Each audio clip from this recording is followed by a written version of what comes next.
Masasabi mo, Rapi?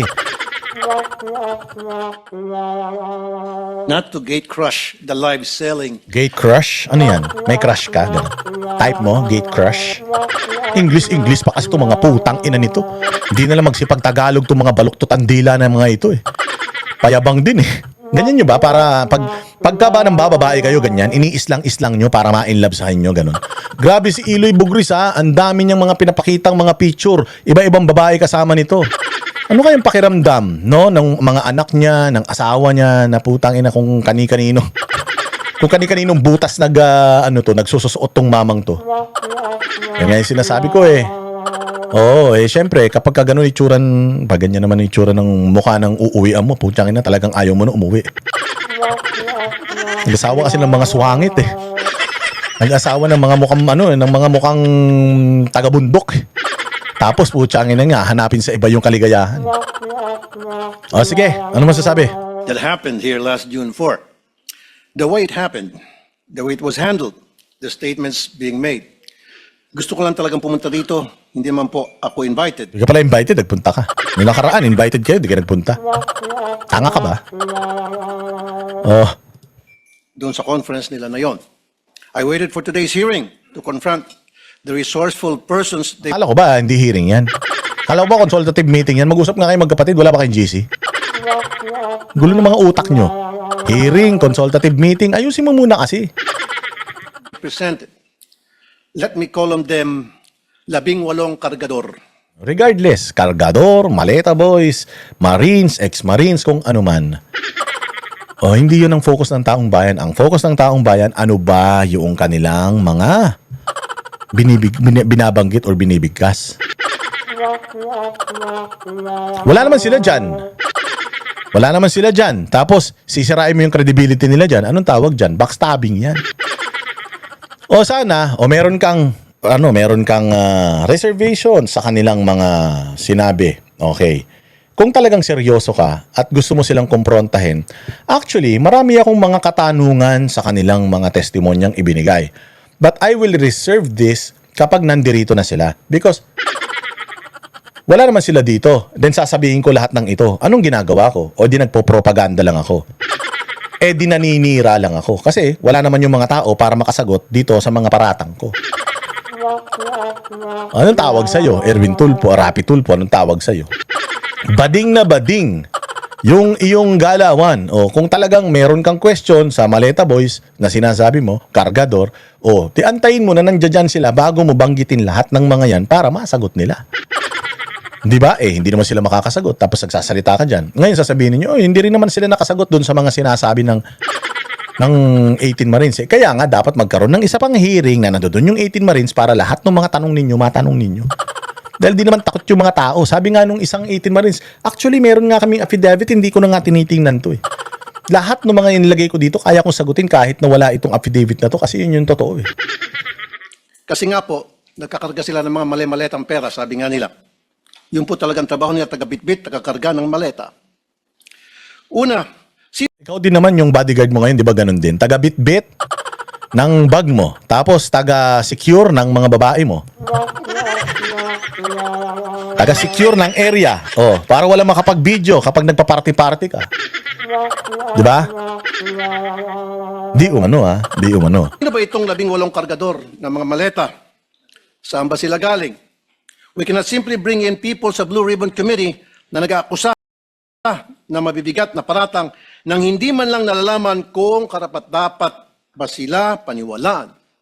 Kasi simulang-simula pa lamang po na tinawag silang 18 Marines, may paglilin lang na agad. Yung bansag na 18 Marines sa isang paraan upang pabanguhin sila sa publiko. Putsangin lang yan. Yun na yung argumento mo. Antakin mo, Rapi Tulfo, sa dinami-dami ng expose nila doon, yun ang concern mo, na tinawag silang 18 Marines. Ikaw ba bilang isang mambabatas? Ikaw ba bilang isang taga-gobyerno? Alam mo na maraming nanakaw sa bayang Pilipinas. Concerned ka pa ba kung ano suot nila? Concerned ka pa ba sa kung anong haircut nila? Concerned ka pa ba sa kung anong tawag sa boy band nila?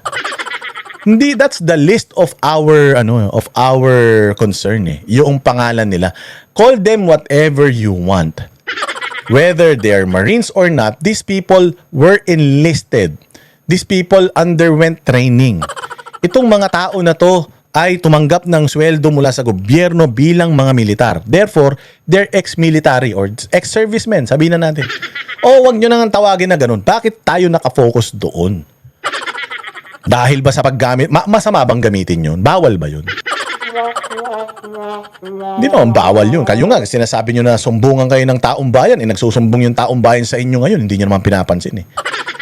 Hindi na nga namin inaano yun eh. Mantakin mo, naging sumbungan kayo ng mga mag-aasawa na ng bababae, yung kanilang mga asawa, tapos kayo mga babaero. Hindi na nga namin masyado pinapansin yan eh.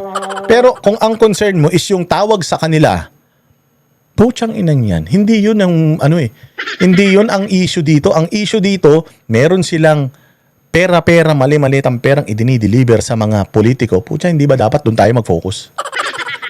Matik po kasi yan. Pag sinabing Marines, iba po ang respeto ng mga tao. Pero hindi naman po silang lahat ay dating Marines. At mahigit kalahati sa kanila ay discharged without honors. Oh, so ibig sabihin, discharged without honor, so ibig sabihin, dati. Ex. Oh, anong problema dun? And even if, let's say for example, hindi sila Marines, they're just normal people na ginawa silang bodyguard security.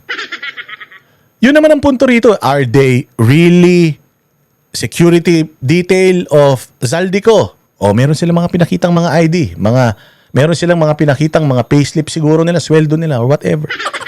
O hindi ba doon tayo dapat nakafocus? Are they really security detail of Zaldico? And are they really delivering money? Dapat nandoon tayo, hindi na sa mga pangalan. Wala na tayo dapat dun sa kung ano man ang tawag sa kanila, kung sino man sila. Superhero sila o hindi. Ang punto rito, dapat ang chinecheck ninyo, totoo bang mga bodyguard niya na to? Totoo bang mga naghahatid na malay-malitang pero ito? Totoo ba nakilala ito ni Mark Tiksay? Itong mga ito, mako-confirm ba ni Mark Tiksay na talagang tao to ni Zaldico? Or si Zaldico ba mako-confirm na mga tao niya ba talaga ito? Di ba dapat doon tayo nakafocus, hindi sa kung anong pangalan nila? Or dishonorably discharged from service for various offenses. Ibig sabihin, palpak sila. Even if, let's say for example, yung isa dyan, nambubugbog pa ng asawa. O yung isa dyan, dating adik. O yung presidente nga natin, sabi ng kapatid, adik eh. Pinagtitiwalaan mo pa rin eh. O kahit na yung iba dyan, dating tindero lang sa Quiapo, ng pampalaglag, yung Cytotec, ganyan. O, yung ba, doon ba tayo dapat mag-focus? Di ba dapat mag-focus tayo doon sa mga sinusumbong nila? Tulad ng pagiging able o absent without leave. Siguro naman. Nag-awol lang. Masamang tao na ba yan? Siguro naman to si Erwin Tulfo. Anak ng tinapay. Ganito ba talaga ang Rapi Tulfo in action justice? Putsang inang yan. Judge of character yan yung sinasabi mo. Ngayon, if you want to ruin yung reputation nila, doon sa testimonya mo sila sirain. Ito yung testimonya nyo. O, yan yung i-scrutinize natin. Hindi yung ex-marine, AWOL, not even enlisted. Putsang inang yan. Why is this information very important? Because for people to believe their allegations, it must come from a credible and reliable source. Oy, bakit kung credible and reliable source? Bakit sino yun yung Madriaga? Bakit yung Ramil Madriaga, yung kriminal, yung kidnapper, convicted pa? Tapos ngayon, meron pang nakabinbin na kaso. Kung ano yung kaso niya noon, yun pa rin yung kaso niya. Bakit siya pinakikinggan ninyo? Patungkol doon sa mga di umanong pera, binibigay sa Duterte, pera ni Inday Sara, na siya daw ang bagman, ganito ganyan. Bakit siya pinakikinggan nyo? Tapos itong mga to hindi. Dahil lang naawol sila bilang dating mga nasa military. Practice what you preach. Dapat kung binabatikos nyo ito, binabatikos nyo rin yung iba. And so, the people using them portray them as heroes. God damn. God damn, putang inan yan. Kano yarn? Wannabe, no? Putang inan tong tao na ito, nakakadiri, no? Nakakadiri. Alam mo, ang dami namang mga matatalino dyan. Si Alan Peter Cayetano nga, Amerikana pa yung nanay niyan, hindi naman God damn. Rapper ka? Hip-hop yarn? Ang tinapay, napaka-wannabe na itong mga Tulfo brothers na ito, piling maging Amerikano, tingnan mo mga itsura, mga mukhang naluging Hapon. Tanginan tong mga to. Kaya yabang ang putya. Si Alan Peter, half American. Tawag dito, yung kapatid niya, si Pia Cayetano, half American. Yung mga bilyar, putangin ng, ultra billionaire. Ang dami pa dyan mga abogado. Mga Inglesero. Nakikita ba uma-accent na ganyan? God damn. Ang inan yan. Nakakadiri ang putya. Buti sana kung bagets, hindi. Putang nakita mo, mukhang manyakis. Sabi nga ng isa sa mga senador na dumalo nung araw na yon, bayani daw po sila. Pero nakakaya naman po sila sa iba nating mga bayani. Na itong 18 kargador na ilang taon nagtrabaho kay Saldico, may 7 years at 9 years at nagbitbit daw, sabi nila, ng sangkatutak ng maleta ng pera. At bigla na lang tinubuan ng konsensya. Yung iba dyan, 9 years. Hindi nila sinabi na sa 9 years na yon nagbibitbit sila ng perang maleta. 9 years na silang security detail. 2022 man lang si Zaldico na naging Appropriations Committee Chairman. 2022 lang. So, nagbibitbit sila ng maleta sa loob lang ng 2022, 2023, 2024 hanggang 2025. Doon lang sila nagbitbit ng maleta. Kasi doon lang naman naging Appropriations Committee Chairman si Zaldico, tapos doon lang naman naging itong si Speaker Romualdez, doon lang naman siya naging speaker. So hindi nila sinabi, hindi sinabi nitong mga Marines na ito na 9 years kaming nagdi-deliver ng pera sa mga tao na ito. Wala silang sinabing ganun. Do not put words in their mouth. Ang sinabi nila, during this time, 2022, 2023, 2024, 2025, during those times, nag-deliver kami ng pera. Inutusan kami ng amo namin na mag-deliver ng pera. Ngayon, sinabi ninyo, si Zaldico ang mastermind, hindi si Romualdez. Tao sila ni Zaldico. Di ba? Yung sinabi niyo na si Zaldico ang mastermind, itong mga ito ang makapagpapatunay na talagang si Zaldico ang mastermind dahil si Zaldico ang nagdi-distribute ng pera. Hindi ba kayo masaya dun? Na finally, yung ating haka-haka na si Zaldico ang may-ari nitong skandalo na ito, ay finally, because of these people, mapoprove na natin talaga na si Zaldico ang totoong magnanakaw. Ang problema kasi, dinadamay ni Zaldico si Romualdez at saka si Bongbong Marcos. Kaya, putsang ina, kung anong klaseng cover-up na naman ang ginagawa ninyo.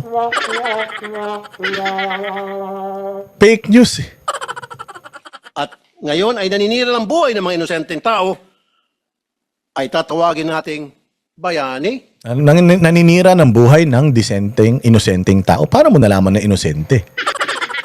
Malalaman mo palang na inosente sila kapag sinabi na ng proper forum, let's say korte, ombudsman or whatever, na hindi totoo yung paratang sa kanila.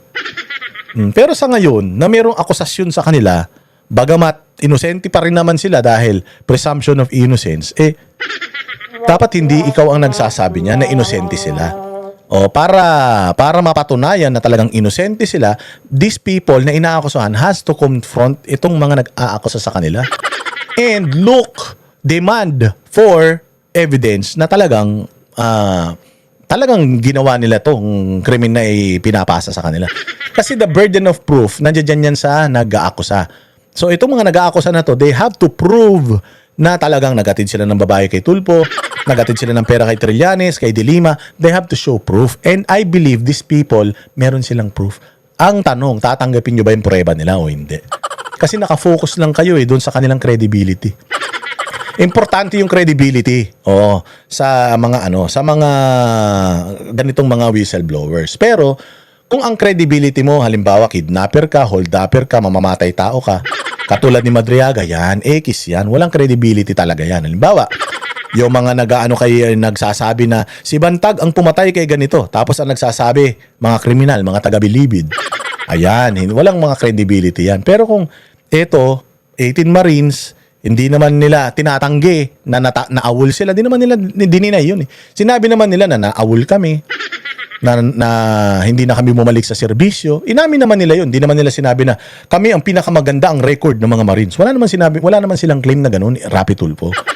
Aminado naman sila. Lahat naman nung sinasabi mo na yan, inamin naman nila. Some of us are hindi Marines, some of us are reservist lang, some of us, may kaso pa nga ako, sabi nung isa, na-dismiss na. Some of us are dishonorably discharged. Ito yung reason ba't ako na-discharge. Sinasabi naman nila eh. So, wala silang pagsisinungaling doon. Before mo pang sabihin yan, in-expose na rin nila yung mga sarili nila. Tinawag lang sila na 18 ex-Marines kasi nga, ex-Marines sila.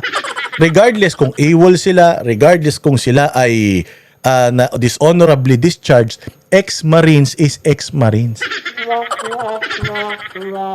Tanga, yun lang, di mo pa maintindihan. Pasensya na. Hindi ako papayag na matabi ang mga sinungaling nito kila Jose Rizal, Andres Bonifacio. Gago. Hindi naman pag sinabi mong bayani, itatabi mo na kay Jose Rizal eh. Bobo ka ba? Ang tawag nga sa mga OFW, bagong bayani eh, pero inaabuso nyo eh. Oh, yung ba mga OFW, itinabi mo ba kay ano yan? Itinabi mo ba kay Jose Rizal yan? Puros kasi kayo mga ano eh. Puros kasi kayo mga testimonials, puros kayo mga kaartihan, kaek-ekan, imbis na sana itakil natin yung mga issues na dinadala ng 18 Marines yan, putang ina mo. Puros pagtatakip ang ginagawa ninyo eh. At mga dakila nating OFWs. Oh, so yung OFW, bayani. Oh, so yung OFW, itatabi natin kay Jose Rizal. Yan. Sila itatabi ron. Ayaw naman nilang katabi yun. Walang hiya ka talaga. Talaga mga tulpo, mga salot kayo sa lipunan. Walang hiya. Oh. Yan ang panatero, walang inuurungan. Pag tama palakpakan, pag mali ay